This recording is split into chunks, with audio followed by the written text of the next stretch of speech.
can check it. So I want to look at page 10 in your book. If you want to open to page 10.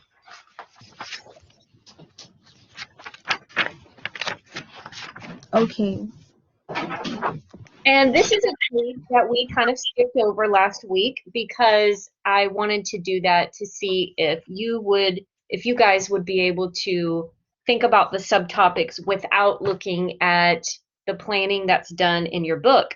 But if you look at page 10, look at the second diagram where it says reasons people commit crimes. Do you see that? Yes. Okay, so do you see, this is one type of brainstorming. It's called a web, or it can also be called a cluster. And so look in the middle, you can see the topic, okay? And then outside, directly connected to that, you can see 4 subtopics. Poverty is one, and what are the other 3, Kimberly? Peer pressure, Yeah. drugs or alcohol, and then greed. Greed, that's correct. So this person did some brainstorming and they came up with these 4 subtopics. And you can see they're each kind of different from one another. And then with the poverty one, you can see off of that, it has stagnant minimum wage, which just means they're not getting paid enough. And, so we could have ideas off of that. We could have like, no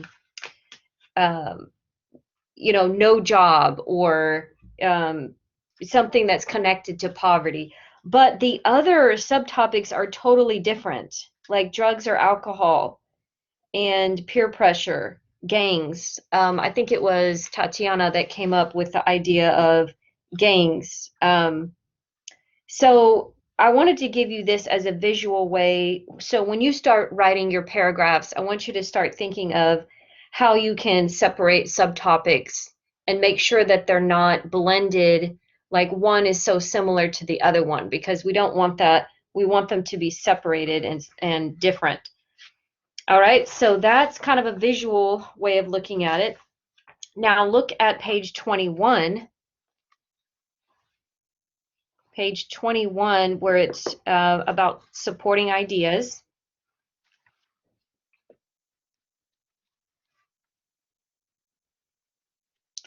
Okay, in the middle of the page, do you see where it says people steal for many reasons? Yes. Okay, now this person listed all of their ideas in just a list order. Okay, this is another way to do brainstorming, and you get to choose what works best for you. But I wanted to show you this way too.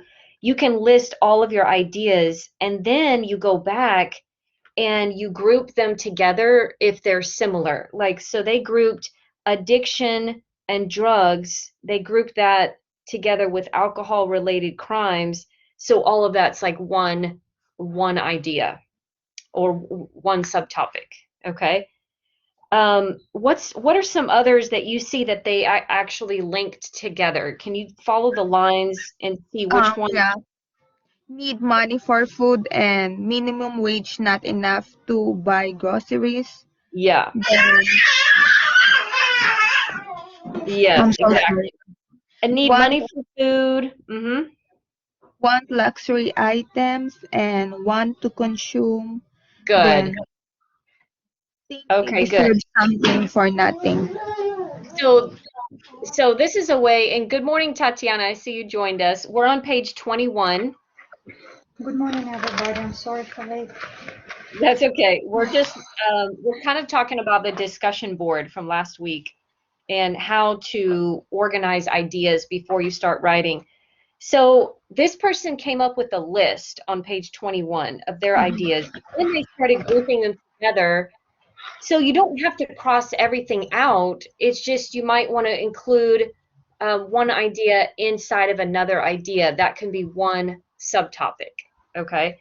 But they did cross out a couple of these. They crossed out lack of moral code and too lazy, probably because those ideas were not strong enough. We didn't have anything else to say or to support that. So, all I wanted to show you that. And Tatiana, we already looked at page 10, so maybe later you can look at that one. We talked Okay. about another way of brainstorming, getting ideas. So does anybody still have questions about narrowing a topic into subtopics? I don't have questions. No, teacher. Okay, good. This week you are going to begin writing. You're going to write a paragraph for me, Okay. and it's not for a grade, but it's just a chance for you to see what I'm looking for when I'm grading, okay? And it's totally, there's no pressure. It doesn't have to be perfect. I just want you to put something on paper, and then I will work with you through email and maybe a little bit during class, but I'll work with you to show you what I like or what I would like for you to change or, you know, whatever, because each of you has a different style of writing. Okay, so I want to give you feedback that's specific to your needs and what you need to improve. Okay, so this week you're going to choose a topic and do some brainstorming and begin writing. When And is so the deadline for submitting the paragraph, teacher? it's going to be this Friday at midnight, February 5th. And I already posted it in Blackboard in the lesson folder for week number 3. So it's already there and it tells you what to do and how to submit it. So let's do a quick little warm up to review topic sentences, which we kind of touched on last week. So I'm going to pull up a quick document here on the screen.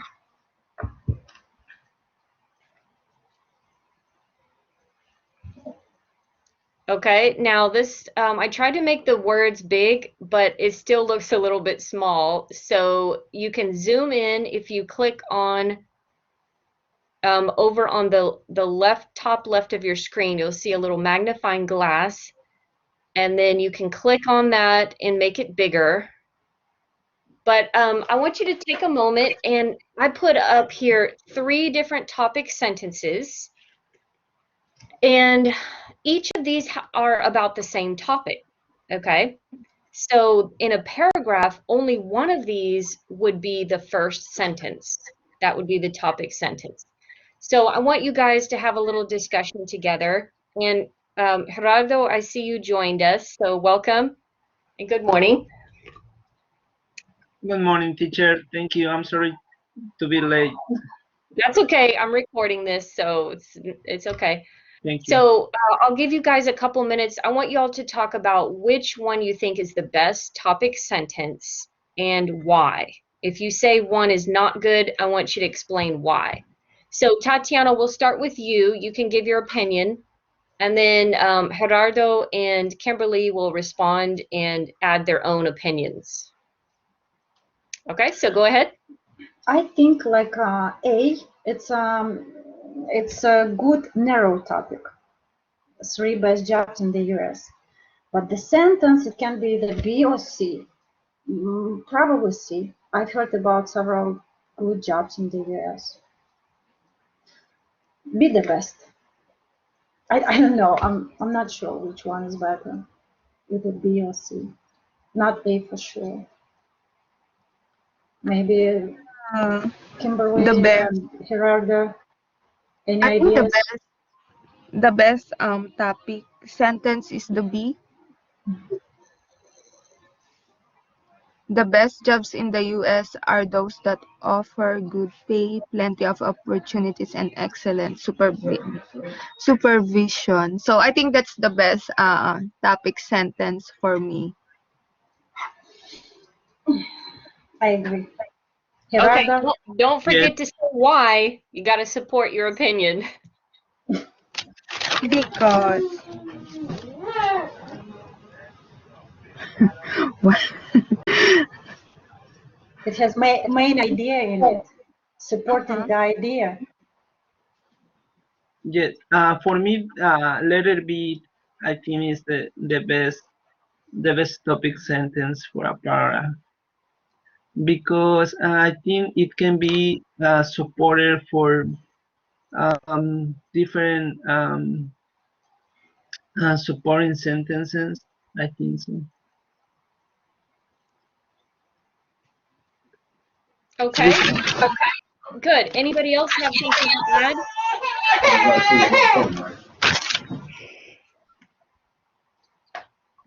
Okay, so let's look at it. Let's look at each one more closely. Okay, letter A, 3 best jobs in the U.S. So Tatiana, you said this one sounds like a good topic sentence. Right. No, it's like a narrow topic. It's like a topic name. Right. First of all, it's not a sentence. Letter A is not even a sentence. So I would not want you to put a period after this, and this is your first sentence of your paragraph, because I would have to mark off a lot of points for that. This might be the start of a good title at the top of the page. If you remember, when you have a page, you have a title which is capitalized. The first letter of each word is capitalized, but it's not a sentence. So this is maybe good as a title at the top. But if we have an actual paragraph, the first line will be indented, and the next lines will be on the more closer to the left side. So we need that topic sentence to be complete. It needs to have a subject and verb. So letter A does not work as a topic sentence. It's only a topic, or maybe a title too. Okay, so do you guys see the difference between topic, title, and topic sentence? Yes. Yes, teacher. Okay, good. Let's go to B. The best jobs in the United States are those that offer good pay, plenty of opportunities, and excellent supervision. The first thing I want you to notice is that we have a topic, because remember we said letter A is a topic, right? So this part of the sentence is the topic. That's good. But we also have a verb. We've got a subject and verb. Jobs is the subject, are is the verb. Okay, so that's good news. We've started making a complete sentence. And we've also added a couple of other things here. What are these over here where it says good pay? What are all these? Ideas, maybe, or it's like narrow topics. Not narrow, I'm sorry, subtopics, maybe. Yes, that's the word I it's was looking for. including subtopics, right. Okay, so they actually listed or stated their actual subtopics. And that's okay to do in your topic sentence, but you don't have to do that. It's just one choice. And this person wrote their subtopics clearly so that the reader can know exactly what is going to be in that paragraph. And I want you to notice something else. Notice the sentence structure. It has those that offer, so offer is a verb. They offer what? Are these nouns, adjectives, verbs?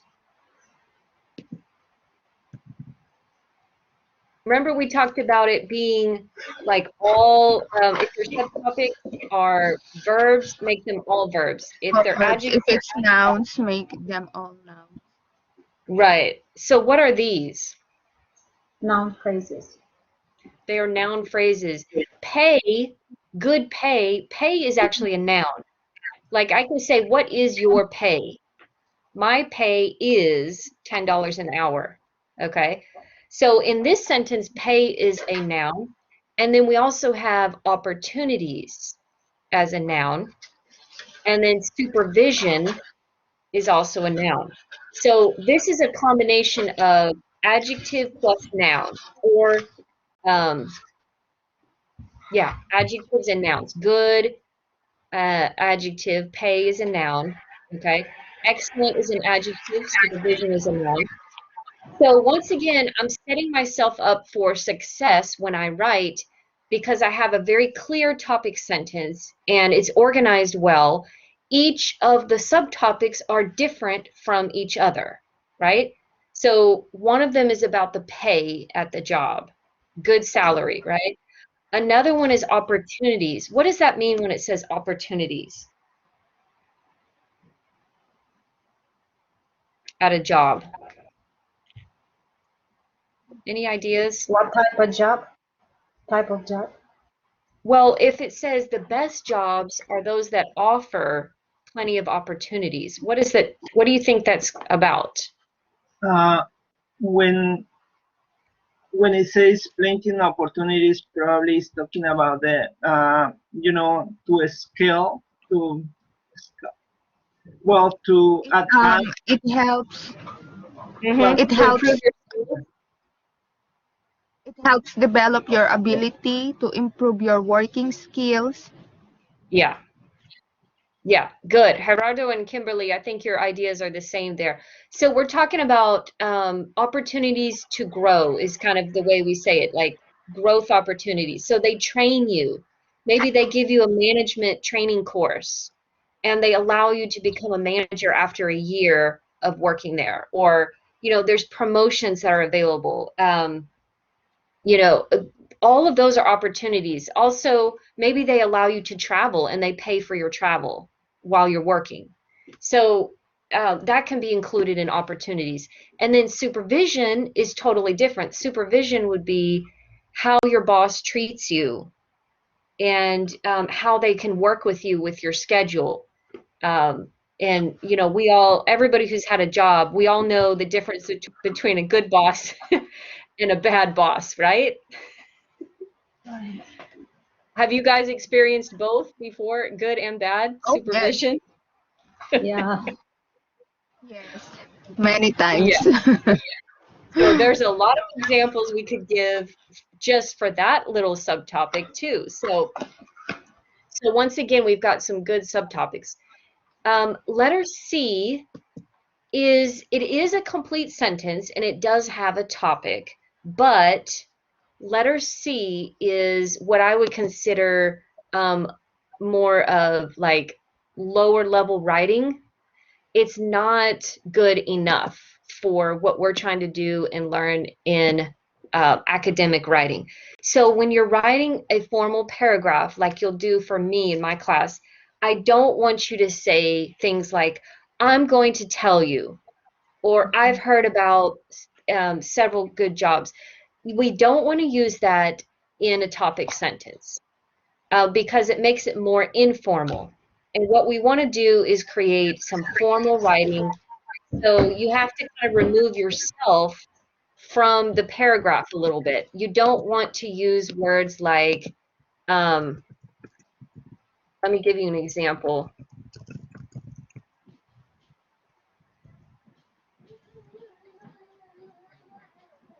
Look at this. I'm going to tell you about the favorite things that like I do. That's a text message that you could send to somebody. But that would be very, very informal. And so we don't want to do this type of writing in our paragraphs in college courses. Because again, we've got these little words like gonna, that's very informal. We're only supposed to use that when we're speaking. And then when we use like how we talk, we have to be careful when we're writing. We don't want to include that informal language. Okay? Any questions about this? No. All right, well, we're off to a good start. Let's check our homework, and then I'll tell you guys a little bit more about your practice paragraph and what topics you can pick from. So let's look at page 16. And you guys did practice 1. So page 16, practice 1. So what I want you to remember is in a topic sentence, we need to have 2 parts to the topic sentence. We need to have the topic and then what we call a controlling idea. Another way to say that is a focus of your topic, okay? So look at the example. It says repair a water heater with 3 simple steps. Okay, so they circled the topic, repair a water heater, and they're focusing on 3 simple steps. So this is not going to be why it's a good idea to repair it. This is not going to be about the problems people have when they repair. This is going to be focused on 3 steps. So that's why they're listing or they give that controlling idea right there to help you know how they're going to focus this topic. So let's look at number 1, and I'll do this one, and then you guys are going to take turns and do the rest of these. So number 1, the topic is bike theft. And theft means when you steal, when someone steals something. So bike theft, we circle, and then we underline is a very serious crime. So we're focusing this paragraph on how it's a serious crime. We're not focusing on how to prevent bike theft. We're not focusing on how and when people steal bikes, but we're just focusing on the ways that it's a serious crime or how it's a serious crime, okay? So did everybody get that? Circle bike theft, underline is a very serious crime. Any questions? No, teacher. Okay, so Gerardo, can you do number 2, and then Tatiana will do 3, and Kimberly will do 4. So Gerardo, tell us what you got for number 2. Okay, for topic, I circle hip hop, and the rest of the sentence is the I always forget how they call the rest of the sentence. So, but my topic is hip hop, and underline the rest of the sentence: battle rap, conscious rap, and gangsta rap, and the main important subjects of hip hop. Okay, I think that's good. In my book, they underlined hip hop, but they also underlined 3 important sub-genres. But I kind of like your idea. I think the topic is hip hop, and then they're focusing on 3 specific parts or kinds, almost like kinds of hip hop. So good. I would definitely circle hip hop. That's the most important thing there. And then underline the other parts. And you notice how they give you the subtopics, right? Yes. Each of the topics is a noun phrase, once again. Okay, Tatiana, number 3. Oh, wait. You unmuted yourself. I mean, you muted. It happens all the time. I'm sorry. My hometown is a topic. Is Yeah. it the desirable place to live? It's a To live. underline. To live. It's an underline. My hometown Yes. is a topic. They're talking Yes. about hometown. Good. Okay. So they're focusing on that adjective right there, desirable, Mhm. desirable place to live. That's what their whole paragraph is going to focus on. They're not going to focus on all the bad things about the hometown, right? They chose to focus their controlling idea on how it's desirable, how it's great, how it's a nice place. So good. Circle my hometown and underline the rest. Okay, Kimberly, can you do number 4? Number 4, everything went wrong on the day of my high school graduation. So the topic is my high school graduation. Yes.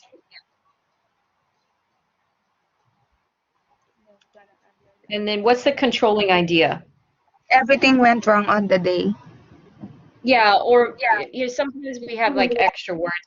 I think everything went wrong is the main thing that we need to underline. Yeah. Okay. Good. And I'm going to do the rest kind of quickly, but let me know if you have questions. Number 5, the topic, the beauty of the Grand Canyon National Park. And the controlling idea left me breathless. Number 6, online fishing. That's what we circle. That's the topic.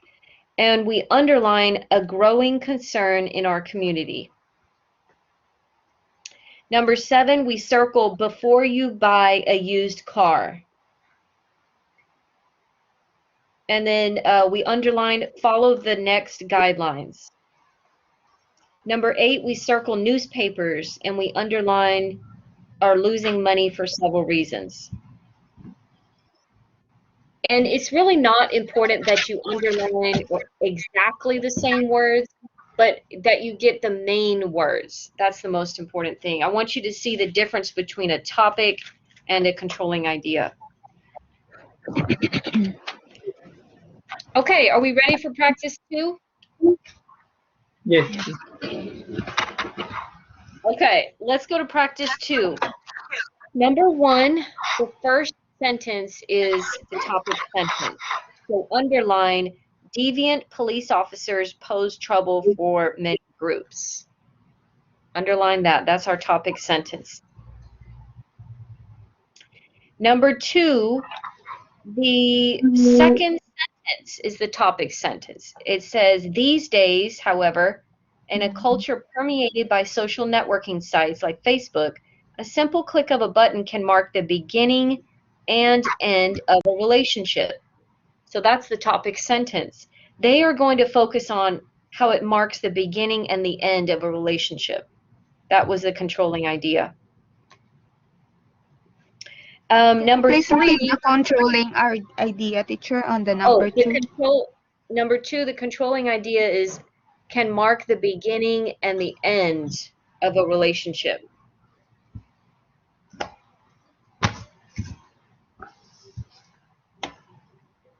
And then number 3, the first sentence is the topic sentence. Starts with many factors. Okay, let's go to page 20. I want you guys to kind of click. Again, for the number 3, I'm sorry. It's okay. Number 3 is the first sentence with many factors. It's all of that.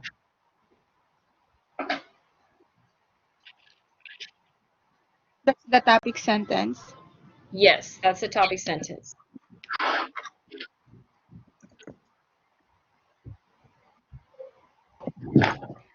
So let's skip over to page 20, and I wanted to see what you guys were able to do with these topics. Stress, and number 5 is job. Does anybody want to share their topic sentence with me? Yeah, I have one. Stress effect on your body and behavior.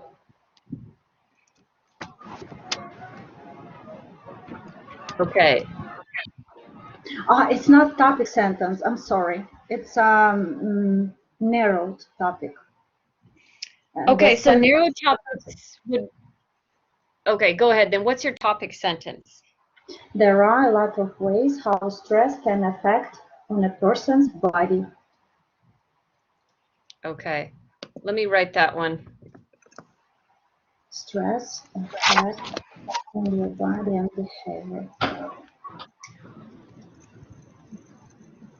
There are a lot of ways how stress can affect on a person's body. A person's body. Mm-hmm. Okay, but you also wanted to include behavior. And behavior. Right? So maybe we should add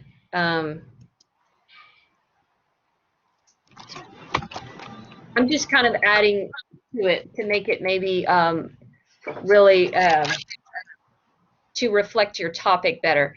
Okay, here's what I did. In both of these examples, these are both topic sentences, and both of them are good. I created, or Tatiana created a topic, and then she wrote a topic sentence. But for the first one, I made it into a sentence itself. So notice I'm using affect with an A because it's a verb. If we have the topic, .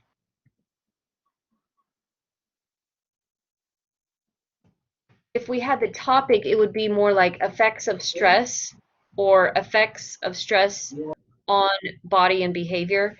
That would be more of a topic. And notice that would have an E because it's a noun.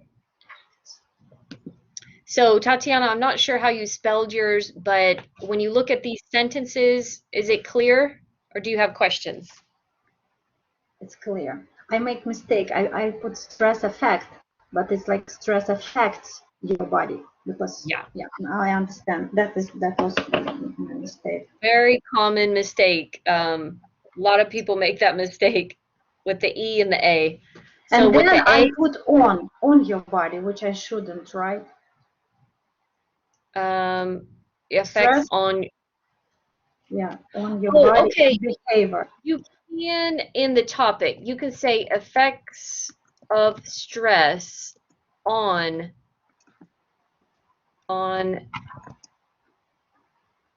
body and behavior. You know, oops, I didn't spell it right. Over here typing it wrong. But notice this is not a sentence though, okay? But if you started with effects, then you can use on. But that's not a sentence. It's maybe it could be a title or just a topic.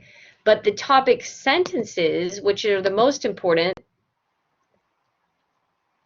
are where it's example and example. Those are the actual topic sentences. Does that make sense to everybody?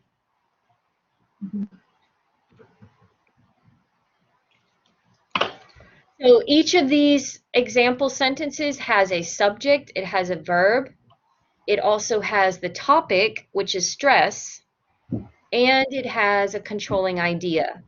Affects your body and behavior, or affects a person's body and behavior. Okay? So these two sentences are good examples of topic sentences. Okay? Does anybody want to share your example for number 5? What did you do with the topic? We need somebody different, either Gerardo or Kimberly. Do you want to share for number 5? My topic sentence for jobs. I write the top 3 most high in demand jobs in United States. You said the top 3? Yeah. The top 3 most high demand jobs in the United States, right? Yes. Oh, okay. Good. So that's a topic. Now, what about a topic sentence? Do you have one that has a subject and verb? Wait, it's kind of hard to hear you. I don't know if you're... Kimberly, are you there? Yes, teacher, I am here. Oh, okay. What about for a sentence? Was that your sentence or was that your topic? That's my topic. My topic sentence are the top 3 most high demand jobs in United States Okay, are what's the subject? Oh, I'm sorry. You said are. Keep going. the one that needs a high demand of employees, are the one that needs a high demand of supply of employees. Okay.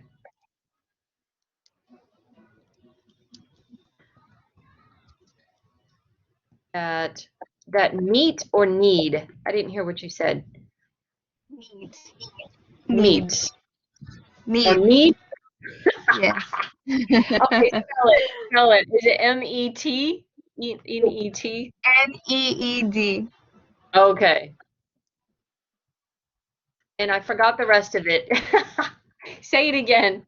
I'm trying to type The it. top 3 most high demand jobs in United States are the one that needs a high demand of supplies,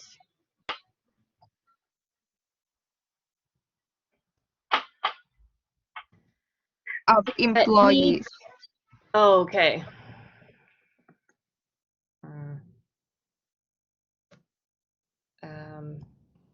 Okay. I'm kind of changing it because the last part, we Okay. can't say supply of employees, really. I don't think it's Okay. supply of people.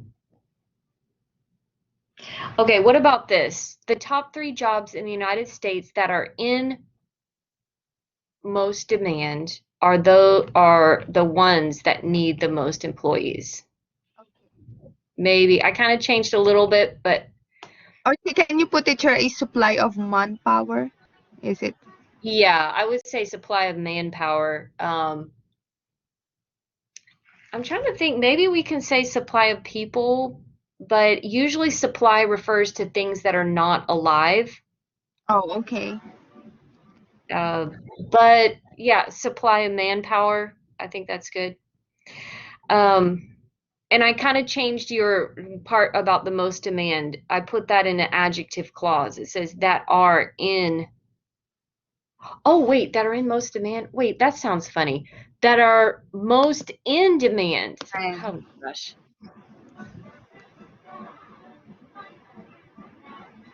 Most in demand. It's been a while since I wrote that. Or we might put a hyphen between that too. That are in most demand. Yeah, I would say that are most in demand. Okay, so this is good. We've got the topic. We're talking about 3 jobs in the United States, or jobs, and then you want to focus on the high demand jobs and how they need people. Just make sure with your topic sentence, remember you're focusing only on how they need a lot of employees. So you would not be able to talk about anything else like salaries or opportunities of these jobs or difficulties at work. It would have to only focus on the number of employees because that's what you created in your topic sentence. But I think it's still doable. It just depends on how you develop that. Like later, like if you chose this, I would like to see what your subtopics would be, because they would have to all be focused on the jobs that need the most employees. But this is a good start.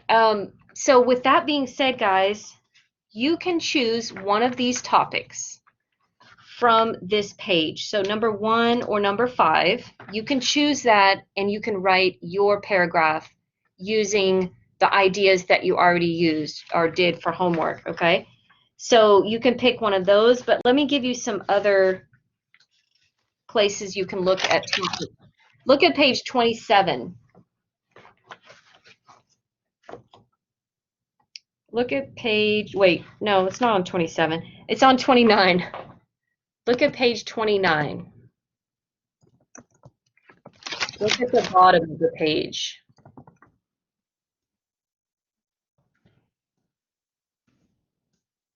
Okay, do you see that box where it says writing activity and it says general topics, college and work-related topics? Yes, teacher. Okay, you can choose one of these from page 29. Friendship, happiness, shopping, work environment, study or work habits, best and worst jobs. So any of these, if you would like to, you can pick one to do your practice paragraph with. But what I want you to do, because we're taking it step by step,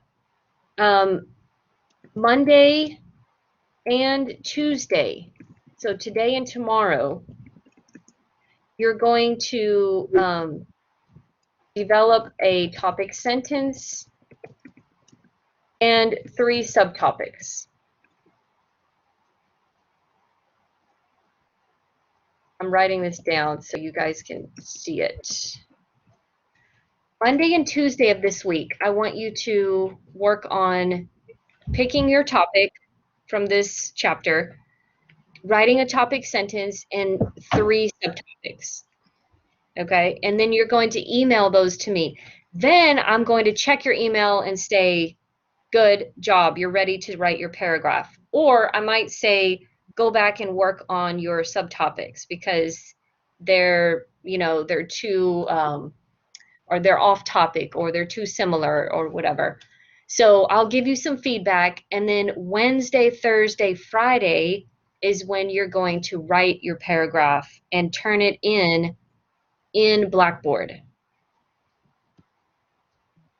Okay, so is that clear to everybody? Yes. Yes, teacher. And I will write all of this at the end of our course when we talk about homework. But I just wanted you to see how it's all going to kind of come together this week.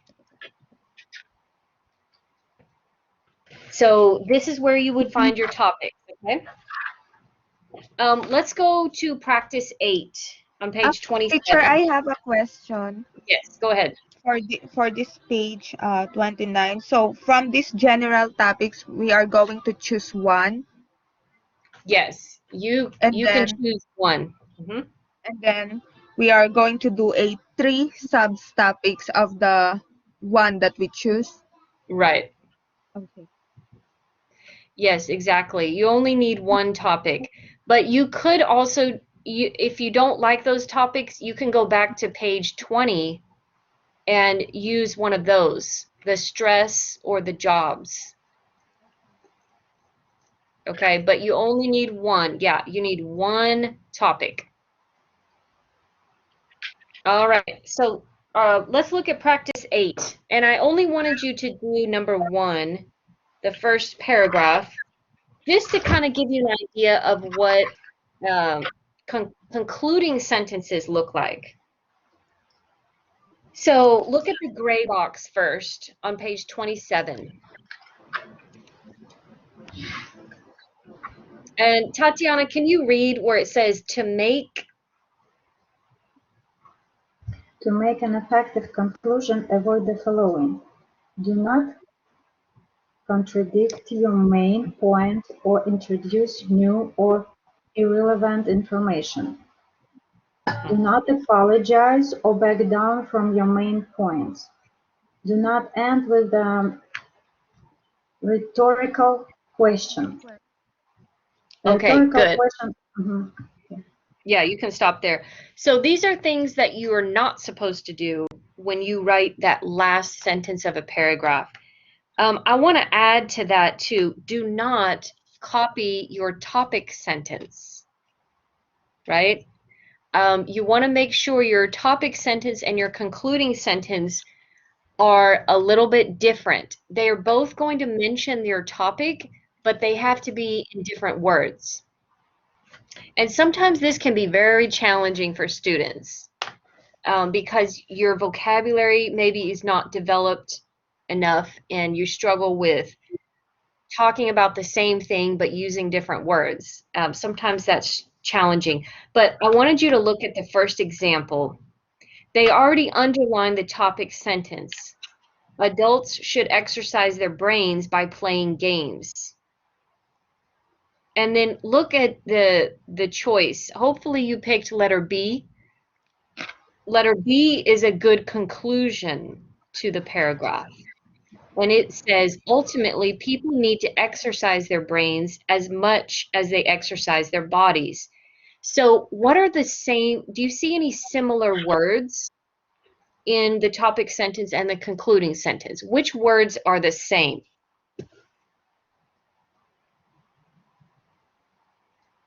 Brains. Yes, Their brains. brain. Okay, what Exercise. else? Exercise. Good. Anything else?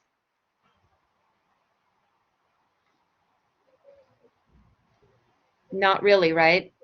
Mm, So you see how they stayed on the same topic because the whole topic is about exercising your brain, right? So they mentioned the topic, but they did not copy the same words or phrases. They said it in a different way. So that is a good concluding sentence.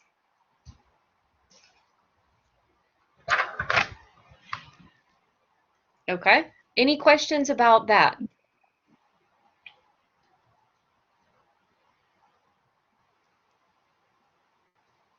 Okay, and I want to note here while we're talking about this, do you see how in the middle of the paragraph it says, according to New England Journal, and then also says Marcia Wilkins.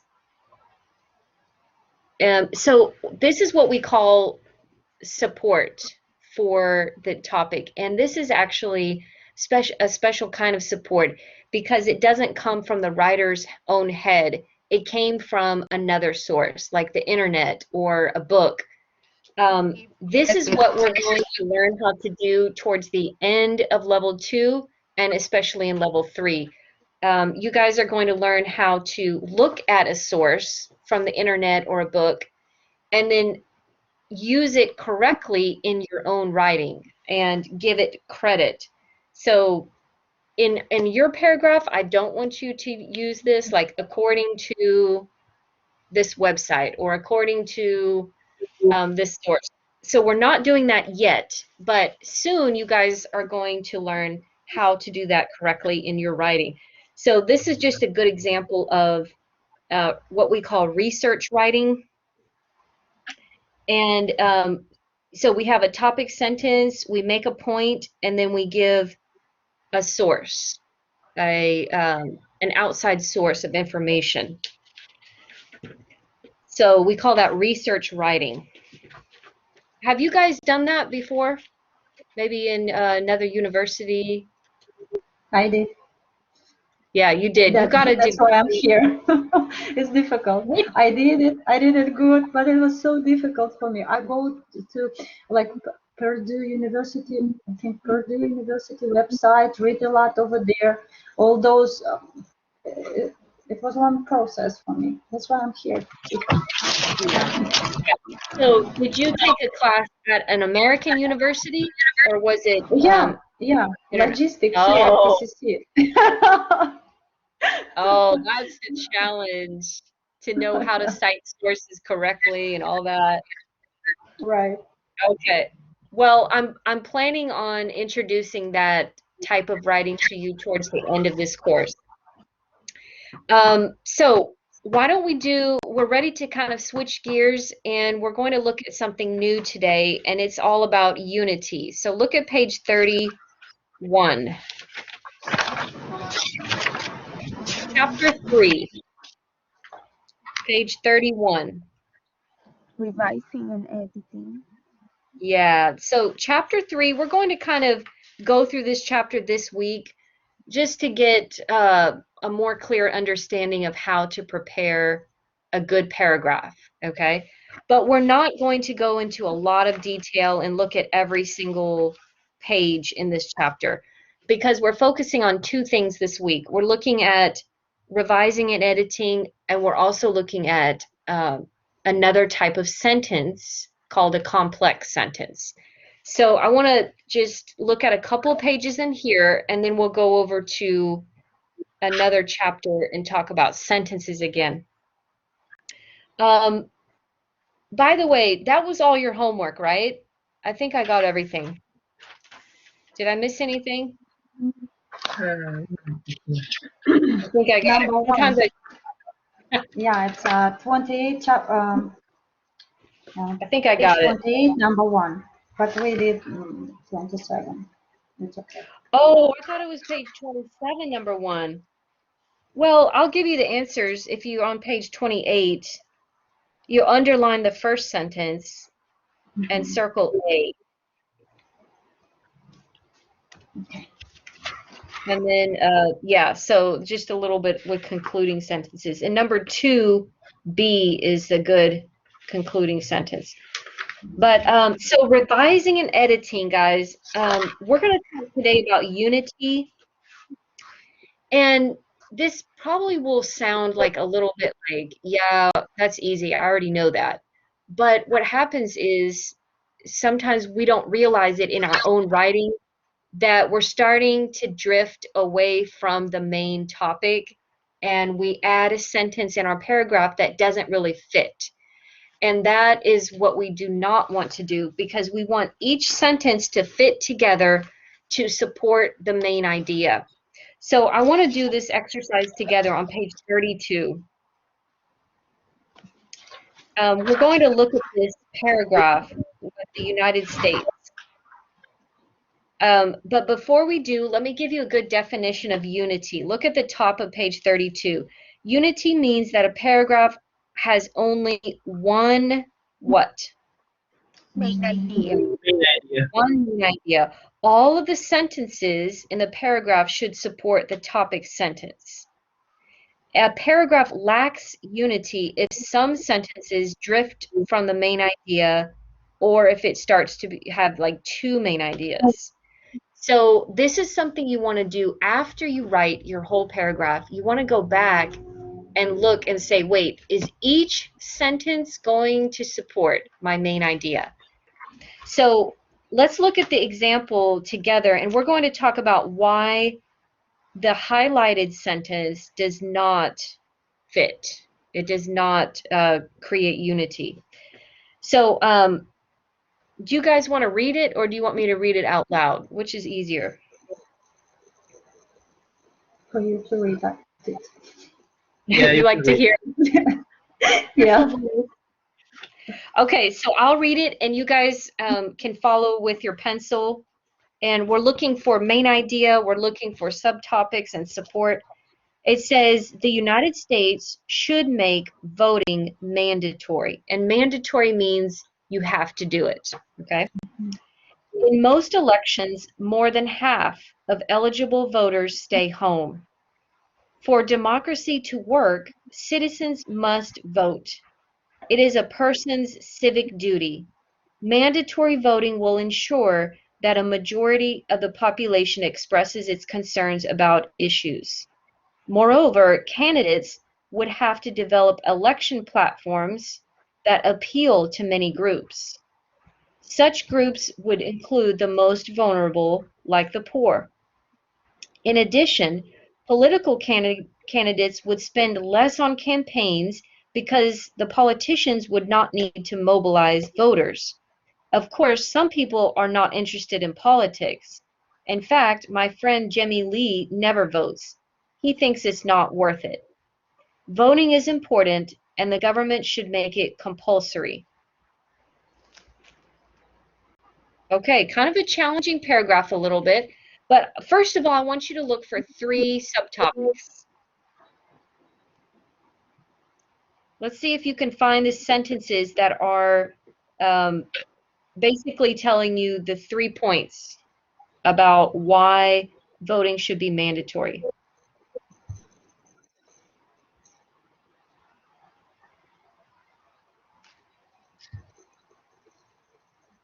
Okay, did anybody find him? What's the first point?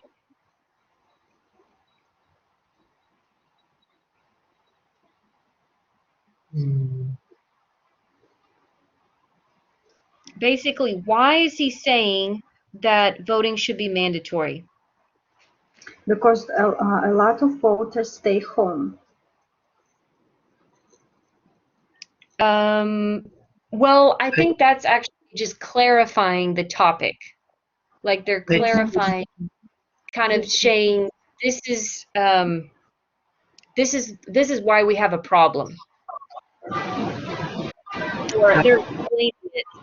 I think that the main point is where it says mandatory voting will ensure that a majority of the population expresses its concerns.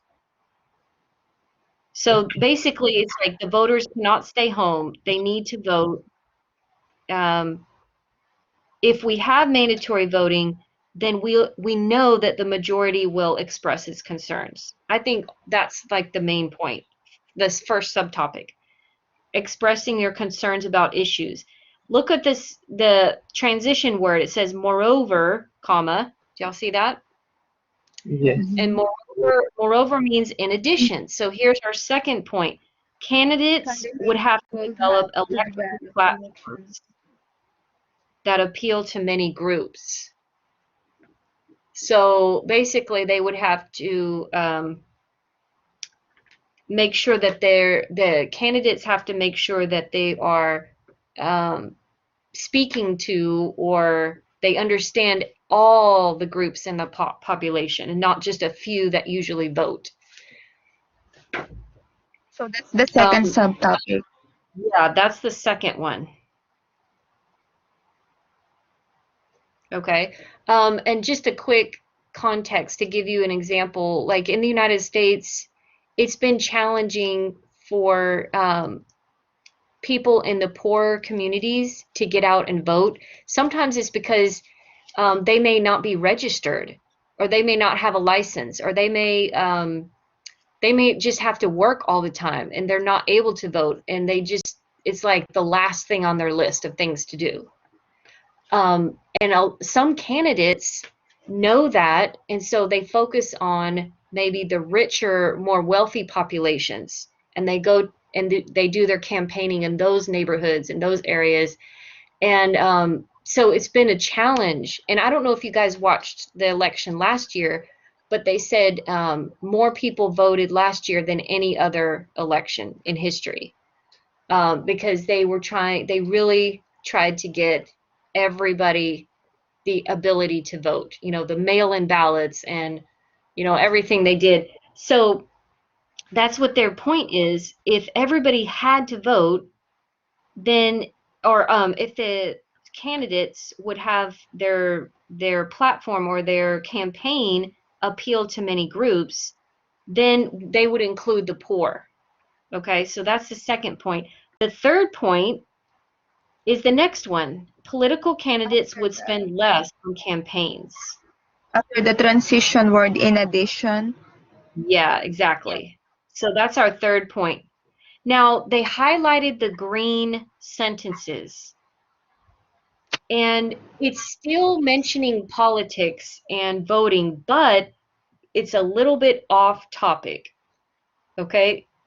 Because it's talking about some people are not interested, and then Jimmy Lee never votes.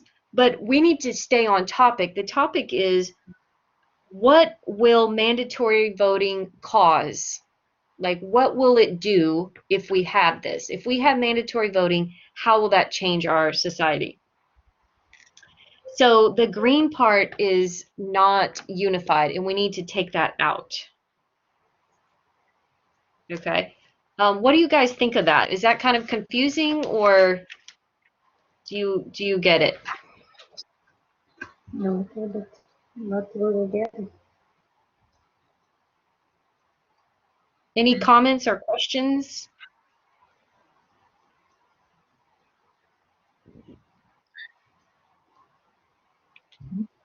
Okay, so here's what we're going to do. I'm going to let you guys do practice 1 for homework, to take your own time and read through and see if you can find a sentence that is not unified or doesn't belong.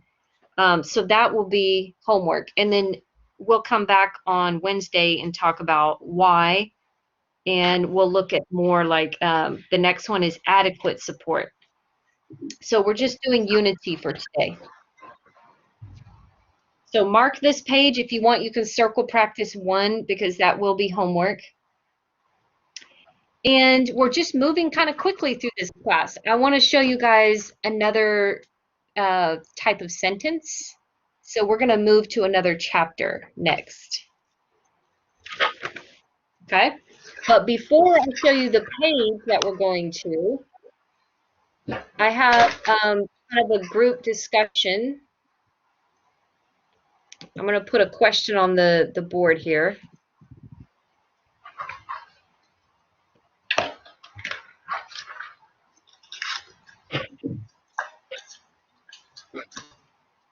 Okay, Kimberly, I want to ask you this question today.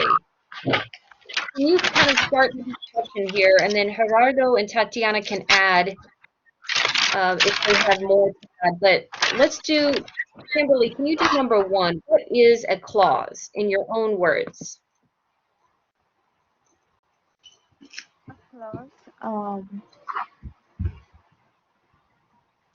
A clause, it is with a similar idea. A similar idea. So what do you mean?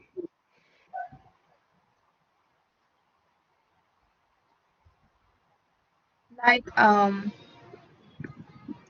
Like an independent clause. Okay, so you use the word independent clause. So what are the requirements for a clause, like the definition of it?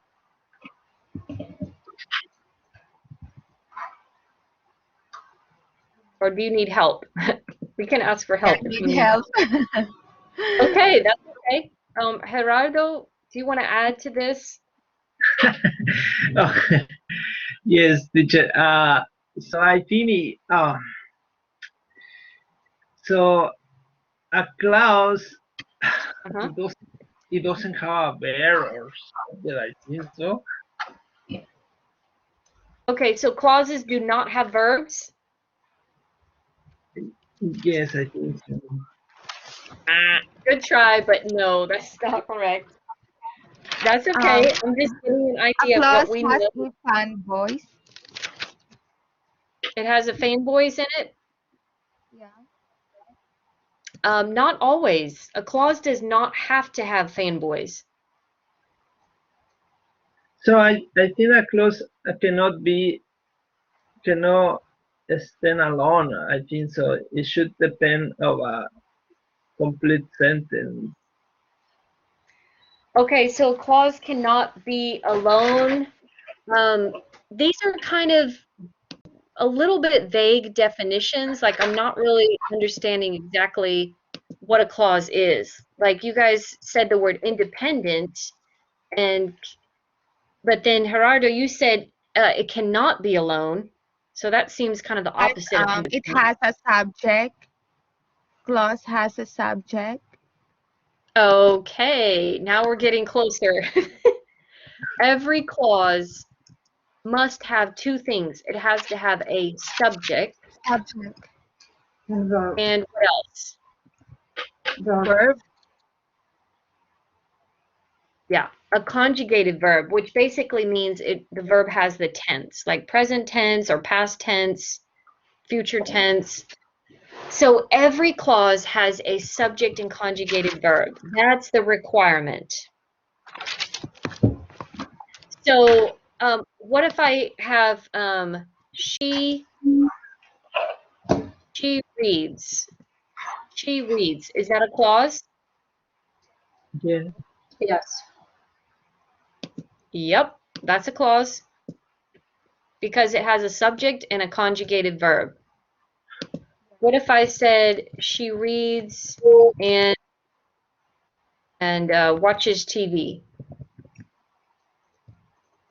Is that a clause? Yeah. Yes. Yep, that's a clause too because it has a subject, and in this case, it's got two verbs, but that's okay because all the verbs go with the same subject, and they're conjugated verbs, reads and watches. So these are examples of clauses, okay? So just remember that it needs a subject and a conjugated verb. Now, we did talk about independent clauses, and that's the one that can be alone. You remember we talked about that how we could make it a sentence, right? Capital That's S, period at the end. Okay, now it's a sentence too, right? Capital S, period at the end. Now that one is a sentence. So clauses can be sentences sometimes, but what I want to do today is I want to focus on my question number 2 here, and we're going to expand on this idea throughout this week. So my second question to you is, are these clauses, A, B, and C? Now notice there's no capital letters, there's no periods. So we don't have to have a period at the end to make it a clause, right? But it does need to have a subject and conjugated verb. So I want you guys to talk about these. Are these clauses? Why or why not? So I'm going to give you about 5 minutes, and I want you to go through each one together, A, B, and C. Okay? Everybody Yes. good? Yes. All right. All right. Go ahead. Just talk If you need to, you can write on the board, but it's mostly talking. I Okay, think please. that A. Okay, Gerardo. Okay, I'm sorry.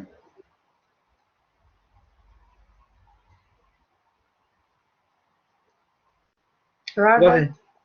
Oh, So what do you I think about A? I think it's in the it's a clause. I think the three of them are a clauses. What do you think? Both. I think it's both clauses, and A is independent and B is dependent clause. They this both has subject and verb. What about you, Kimberly? I think the A and C are clause because What look at the letter B. The why A do and you C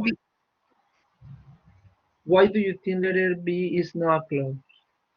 because it doesn't have a subject. It says because they create a healthy work environment. They, it's a subject probably, and create, they create. They, it's a It's a subject, create is a verb.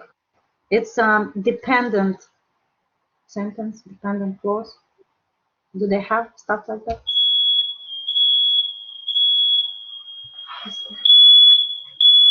I'm sorry.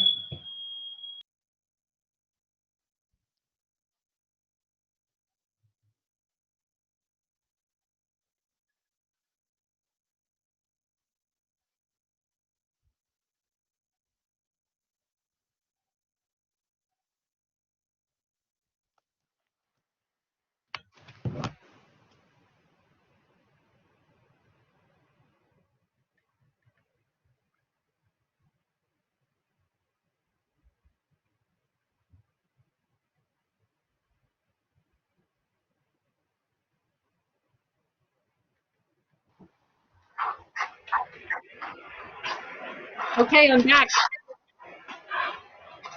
So what did okay. y'all decide? Did everybody agree on the same thing, or do you have disagreements? There is a little disagreement on letter B. Okay. Why? Kimberly said it's not a clause, and Tatiana and me we said it's a clause, but it's a dependent clause. So I don't know. Okay, so Kimberly's left to have her own ideas by herself, huh? Okay. And No, I Kimberly, didn't notice the word. Yeah, is the they is the subject. oh, they is a subject. Okay. And but Kimberly, you think B is not a clause? No, it's a clause. Okay. So what's the verb then for B? Create. Create. Yeah. Okay, so once again, we're going to go through these and mark these. This is a great way to practice writing. We're going to look for the subjects and verbs. And by the way, to find subjects, you want to ask yourself who or what does the action. So in letter, who will help you in the long run? Who or what will help you in the long run? Jobs will help you in the long run. Supervisors is not the subject of A because does anybody know, Gerardo, hopefully you know from taking my first class, why is supervisors not the subject? Um,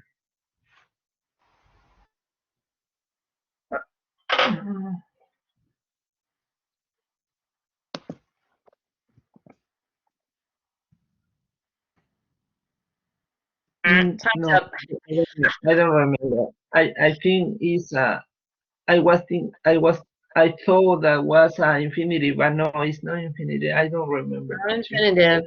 Okay, it's Yeah. been a little while since level 1. Do you remember we talked about prepositional phrases? Okay. A prepositional phrase is when you start with in, at, with, about, from, for, those little words. So with good supervisors is a prepositional phrase And therefore, what's inside there cannot be a subject. Oh, So it's the jobs that will help you in the long run. So jobs is a subject. So class, yes, A Yeah. is a clause. That's correct. Letter B is also a clause because it has a subject and verb pair. All right. And letter C is also a clause. I have C. I didn't see C.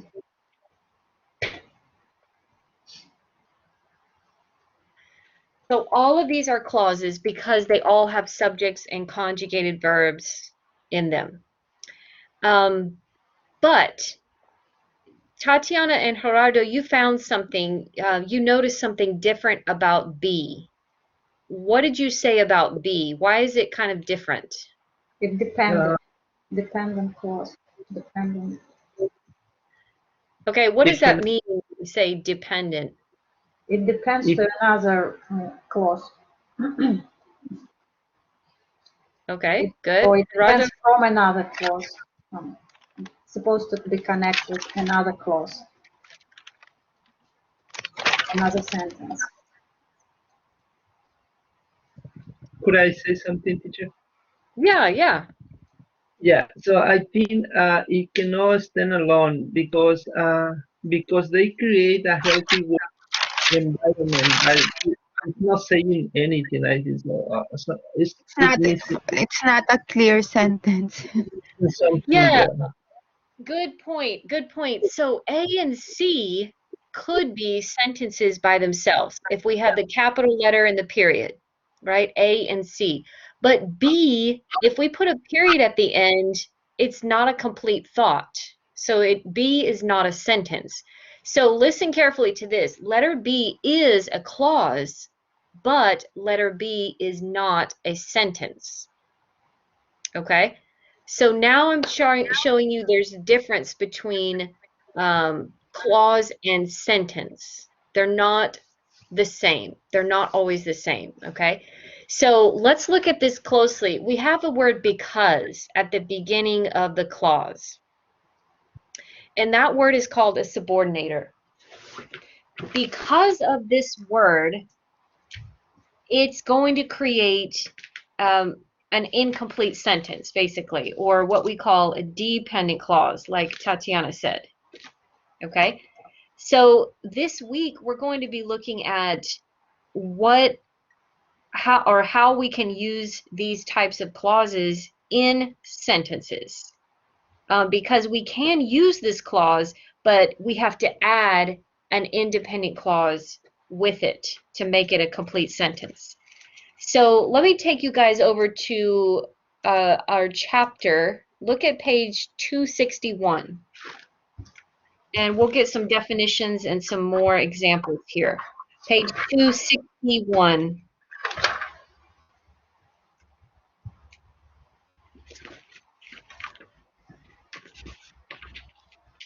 And we're just going to look at the first 3 pages of the chapter today. So we're looking at complex sentences.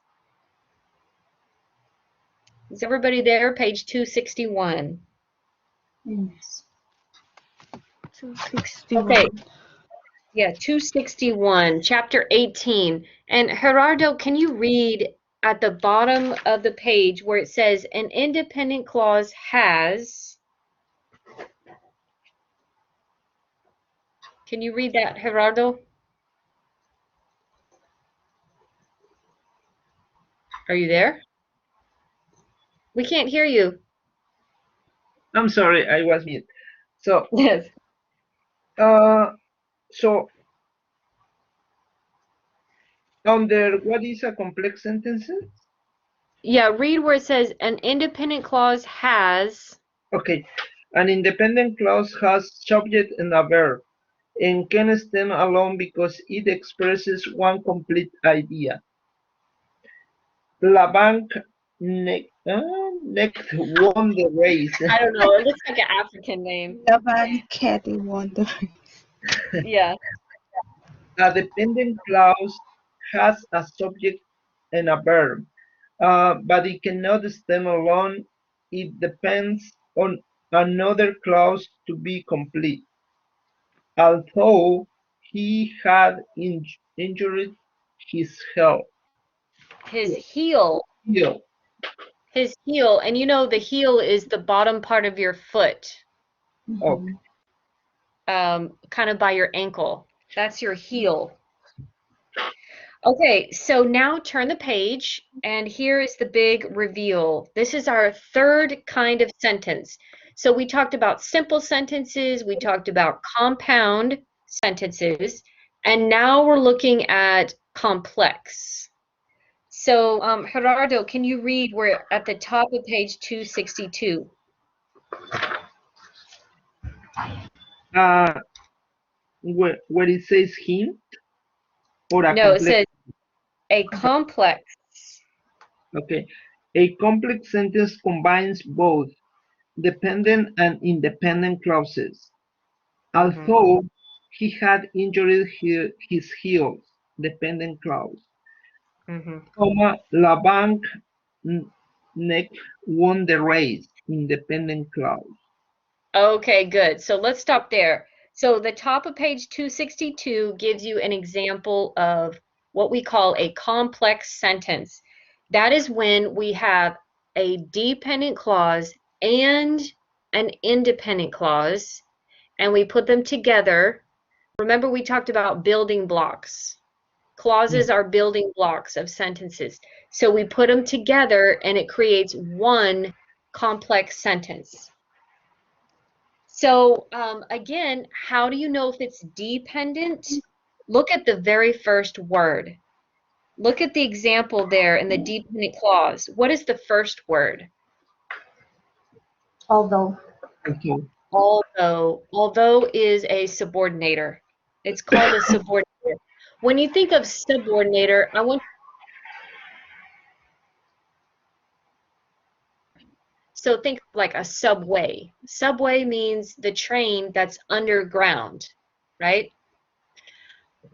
So subordinator is a word that is dependent on something else in the sentence. It's like under it, okay? So look at the blue box in the middle of the page. You're going to see some more subordinating conjunctions, which is the same as a subordinator. Does everybody see because in the box? Because? Because, do you see that? Yes. Okay, so that tells me that, okay, if I've got because and then I have a subject and verb, I am now creating a dependent clause. Okay, we can also call them DC. I'm going to call these DC. So we've got independent clauses on the whiteboard is A and C. And dependent clause is going to be B. So let's do this challenge together before we leave today. I want you to take these three sentences that I put, or I said sentences, three clauses that I put on your whiteboard, and I want you guys to type sentences that combine some of the clauses. So you can choose A and B and put it together, or maybe you want to combine A and C, or whatever you think would sound good together. I want you to combine some of these clauses. Now, all of these clauses, A, B, and C, they're all about the subtopic that I mentioned earlier. Remember we were writing topic sentences about jobs? You guys remember that? Yes. And one of my topic sentence, one of my subtopics is I mentioned a job with good supervisors, right? So these are actual ideas that a person could put in their paragraph, okay? So I'm kind of completing the whole idea here. So we're going to practice making sentences that we could use in a practice paragraph. So does anybody want to try? Go ahead and type a sentence at the bottom, and I need you to combine some of these clauses. So you're not going to change the words, you're just going to put some of them together to make one sentence. A sentence that has two clauses in it. Okay, so go ahead and take a minute. You can pick a different color to type in and combine two or more of these clauses, and then we will check and see if you did it correctly. Okay, any questions about what we're doing? No, Kimberly, I know we lost you for a second. Kimberly, do you know what we're doing? Yes, teacher, because I don't know what happened with my computer. When it's It's on okay. for a long time, it stops for a while. Yeah, that's okay. Okay, so I want you to type at the bottom of the screen. Let's get maybe one or two examples, depending on how much time we have. Because I want to look at your capital letters. I want to look at if you decide to use commas or if you want to use fanboys. I want to see how you want to combine the clauses. All right, so I'll give you a couple minutes to type at the bottom of your screen.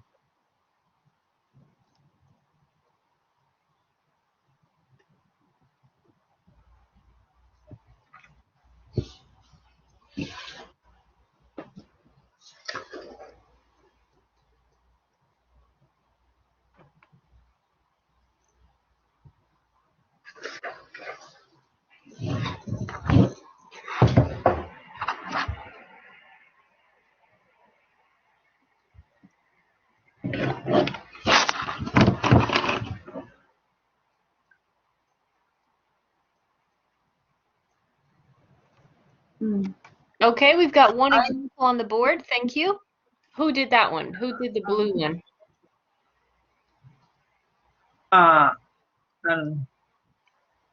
That was you, Senor Reyes?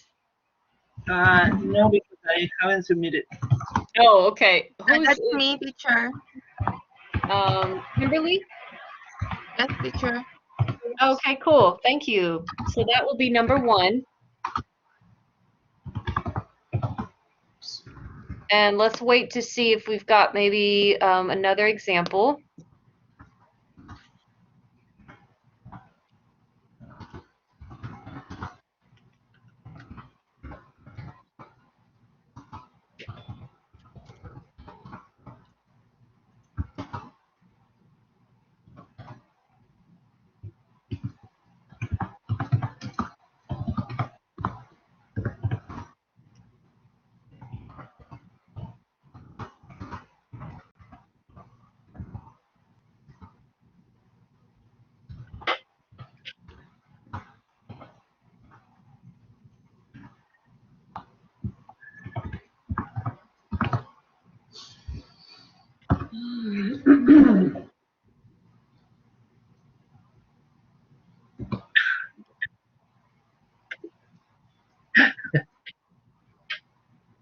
Okay, so we got three examples. Good. We all had time to read them.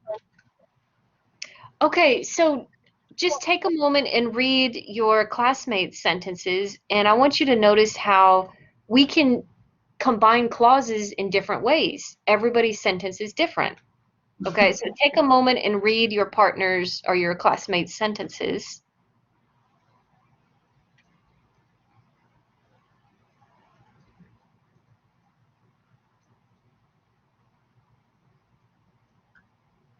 No, Okay. Yeah, Tatiana, do you have a comment or question? Yeah, Kimberly's sentence. It's two different clauses. They're not connecting because in one part it says about job. Job is the main subject. And second, because they create a healthy environment. They mean supervisors. Job cannot create a healthy environment. No, in my opinion. Okay. So that's a good point. So for Kimberly's sentence, you used the pronoun they, so it has to refer to something in the first clause. So it might be a little bit unclear if you're talking about jobs create the work environment or supervisors. So for Kimberly's sentence, she might want to say, jobs with good supervisors will help you in the long run because the supervisors create a healthy work environment. So she might want to go ahead and say supervisors in the dependent clause. Yeah, and she could definitely do that. So that's a good point. Anybody else notice anything? Maybe about Gerardo's sentence. Look what he did with the because clause. It's probably mine. I did mistake. No. Right. Okay, because. Well, Yeah. look at Gerardo's sentence and then look at Tatiana's at the bottom. Do they have the same meaning? Right, they have. Yeah, they both have the same meaning. The Yes. only difference is that you switched where the clauses appeared in the sentence. Okay? Is that okay when we're making a complex sentence? Is it okay to switch the place? I think yes. Yes, but I think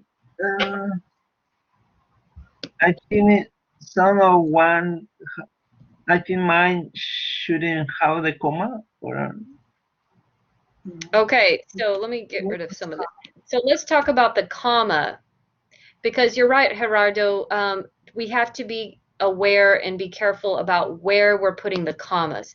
So actually, Gerardo, your sentence is correct. Because they create a healthy work environment, these supervisors make your work, you just forgot a word, but it's okay, fun and even relaxing. You could also put these supervisors over in the front and switch the they, but that's just, it's not a big deal. So Gerardo, your sentence is correct. You started the sentence with a dependent clause, okay? And then you have an independent. So when that happens, we need to have the comma here. And that's correct. We do not need a fanboys. So I'm glad none of you put that fanboys there after the comma, so that's good. Tatiana, let's go to your sentence at the bottom. You put the comma before the dependent clause. And actually, that's one of the most common mistakes that writers make, but we're not going to put commas before a dependent clause, okay? So basically, yeah, there's not supposed to be any comma in yours. And nothing, not even semicolon, because I thought it's probably. Yeah, no semicolon. No, nothing. Okay. No comma, no semicolon, no comma fanboys or anything like that. Okay? So otherwise, though, it's a correct sentence. We just need to take out that one comma. So the first sentence and the last sentence have the same meaning, but we just move the clauses. We switch them front to back. Now, Kimberly, your sentence, do we need to have a comma or not? What do you think?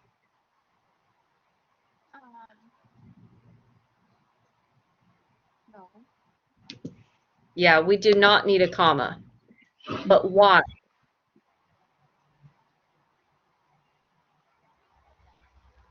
Because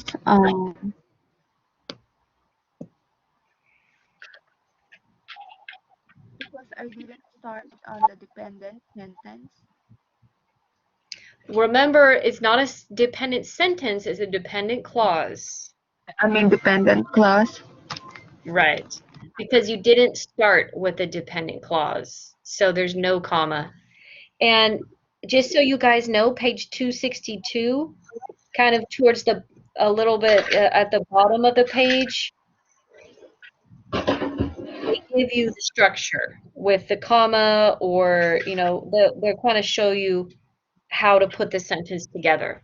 Okay, so that's what you guys are going to do for homework. You're going to look at sentences that have a dependent clause and an independent clause, and they join them together to make one complex sentence. Okay, What page everybody. is the homework, teacher? Yeah, I'm going to write it here on the board. I want everybody to say complex sentence. Complex Sentence. Okay. And what are the two parts of a complex sentence? Who can tell me? Dependent and independent clauses. Yes. Dependent and independent clause.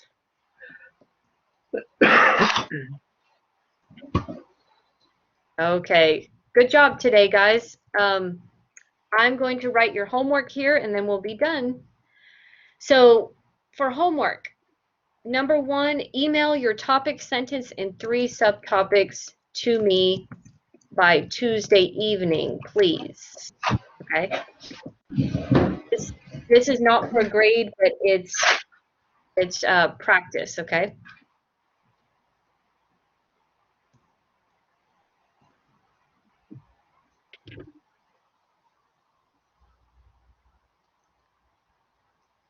Okay. So topic, sentence, and 3 subtopics, that's you'll send to me in an email. Then I will respond and say, yeah, that's good. You're ready to write. Then you're going to type your paragraph and submit your paragraph in Blackboard. Okay. And I want you to use that Blackboard submission software, because it's going to check for plagiarism. And plagiarism, if you remember from the syllabus, is when you're copying sentences from another source. So I have a plagiarism checker that I use in Blackboard, and it will alert me if some of your sentences are copied from the internet. So it's just another way to be accountable with you guys as students, to make sure you're using your own ideas and not using internet sources. Okay. Any questions about doing the writing homework? No, thank you.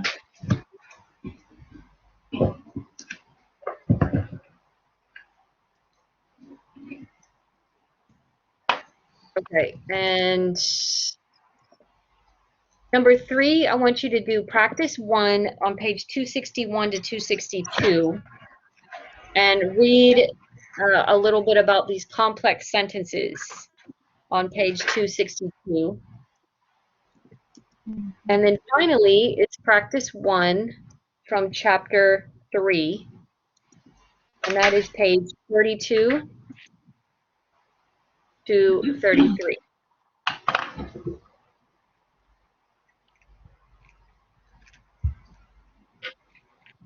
All right, does that seem doable to you guys? Yeah, thank you. And it seems Okay. confusing. In one part, one thing, in another, another. You mean in different parts of the book? Yes. Yeah, I know. We're kind of moving all around in the book. But those page numbers are really important. Just make sure you copy those page numbers correctly. Okay, and the earlier you can submit your paragraphs, the better, because I might want to use some of your sentences in my lesson on Wednesday. That's a possibility, and we can do some editing together. So if you're really fast about this and you can get your paragraph to me before Wednesday's class, that would be great. But if you need to take your time to write, that's okay too. So that's it, guys.